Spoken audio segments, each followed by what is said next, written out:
Assalamualaikum warahmatullahi wabarakatuh. Ketemu lagi dengan saya Arifudin di Ram Channel. Kali ini saya akan membagikan video ini kepada Panwascam dan PPL tentang titik rawan dan fokus pengawasan terhadap tahapan rekapitulasi data dan daftar pemilih. Namun sebelum nonton video ini, silakan subscribe, komen, like, share, dan klik loncengnya.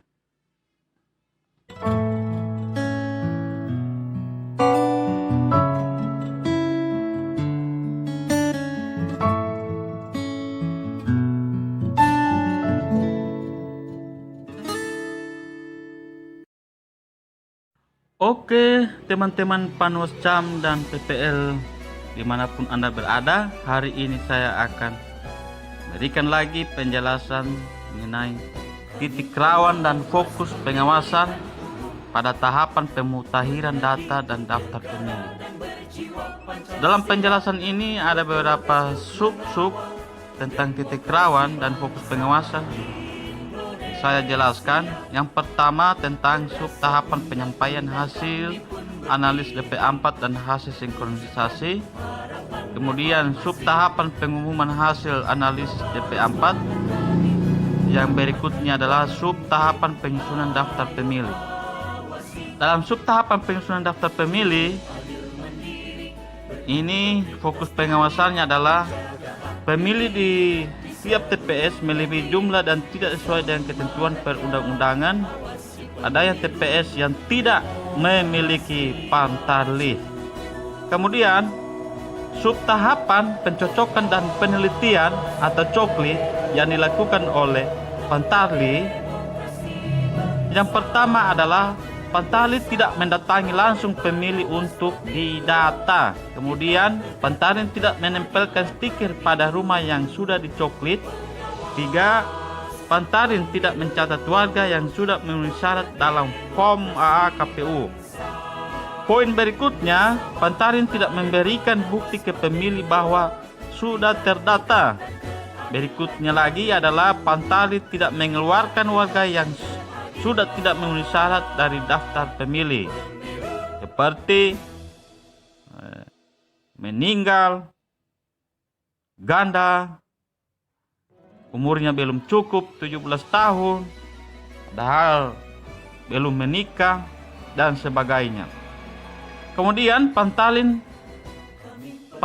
PPS tidak mencatat pemilih yang berkebutuhan khusus dengan mengkategorikan jenis disabilitasnya. Pada vlog aku sebelumnya saya sudah jelaskan tentang alat kerja pendataan disabilitas. Kemudian sub tahapan penyusunan daftar pemilih hasil sinkronisasi pemutahiran. Fokus pengawasannya tidak melakukan penyusunan daftar pemilih dengan baik. TPS tidak transparan kepada pengawas pemilu terkait data TMS atau tidak memenuhi syarat. Kemudian, sub tahapan rekapitulasi tingkat kelurahan desa. Fokus pengawasannya, PPS melakukan rekapitulasi di tingkat desa kelurahan tidak sesuai mekanisme dan waktu yang telah ditentukan. Sub tahapan rekapitulasi tingkat kecamatan, PPK tidak melakukan rapat pleno rekapitulasi di tingkat kecamatan sesuai dengan mekanisme dan jadwal yang telah ditentukan dan tidak memberikan salinan hasil rekapitulasi kepada Panwas. Kemudian sub tahapan rekapitulasi tingkat kabupaten tidak perlu lagi saya jelaskan karena ini ranahnya Bawaslu Kabupaten Kota. Sub tahapan pengumuman dan tanggapan DPS atau daftar pemilih sementara. Fokus pengawasannya yang harus diperhatikan adalah PPS tidak mengumumkan DPS. PPS mengumumkan hanya sebagian dari TPS yang ada dalam wilayah desa atau kelurahan.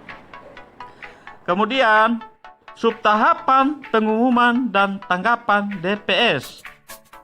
PPS tidak mengumumkan DPS pada tempat-tempat yang mudah dijangkau. TPS tidak menindaklanjuti masukan atau tanggapan atau usulan perbaikan yang disampaikan. TPS tidak mengisi formulir tanggapan masukan menggunakan form A1A KPU. TPS tidak memberikan tanda bukti telah diterima usulan perbaikan identitas dan atau telah terdaftar sebagai pemilih. Kemudian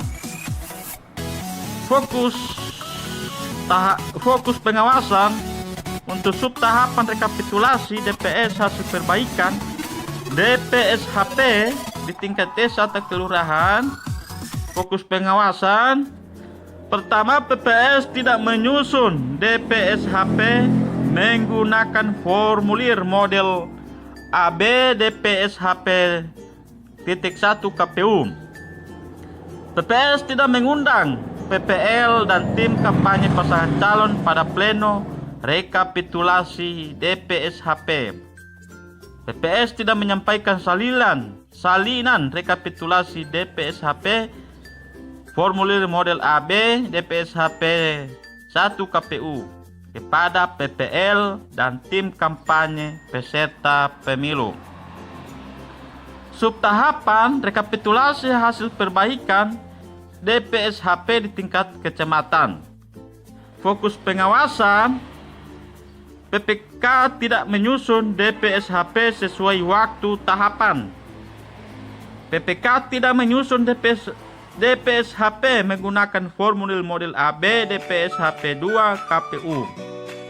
PPK tidak melakukan pleno terbuka rekapitulasi DPSHP.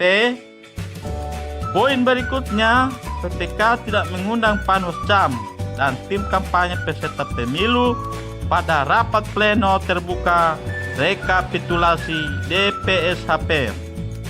PPK tidak menyampaikan salinan rekapitulasi DPSHP formulir model AB DPSHP 2 KPU kepada Panwascam dan tim kampanye peserta pemilu.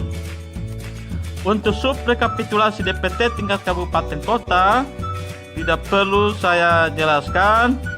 Kemudian subtahapan rekapitulasi DPT tingkat kabupaten kota juga tidak perlu saya jelaskan. Yang perlu saya jelaskan lagi di sini adalah subtahapan rekapitulasi daftar pemilih tambahan DPTB. Fokus pengawasan yang harus kita perhatikan, pemilih tidak melaporkan dirinya pindah memilih kepada PPS, PPK atau KPU. Pemilih tidak memberikan formulir A5 KPU oleh pihak PPS atau PPK. PPS tidak melakukan verifikasi dokumen terhadap pemilih yang pindah memilih. PPS tidak menggunakan formulir A4 KPU dalam merekap DPTB. TPS tidak menyampaikan DPTB per TPS kepada KPPS pada hari sebelum hari pemungutan suara. Demikian apa yang saya jelaskan ini mengenai tentang titik rawan dan fokus pengawasan tahapan pemutahiran data dan daftar pemilih. Semoga apa yang sudah jelaskan ini menjadi bekal kita di dalam melakukan pengawasan terhadap titik rawan dan fokus pengawasan terhadap tahapan pemutahiran data dan daftar pemilih. Demikian, terima kasih banyak saya sampaikan. Kita ketemu lagi di vlog aku selanjutnya. Bersama rakyat awasi pemilu, bersama Bawaslu tegakkan keadilan pemilu.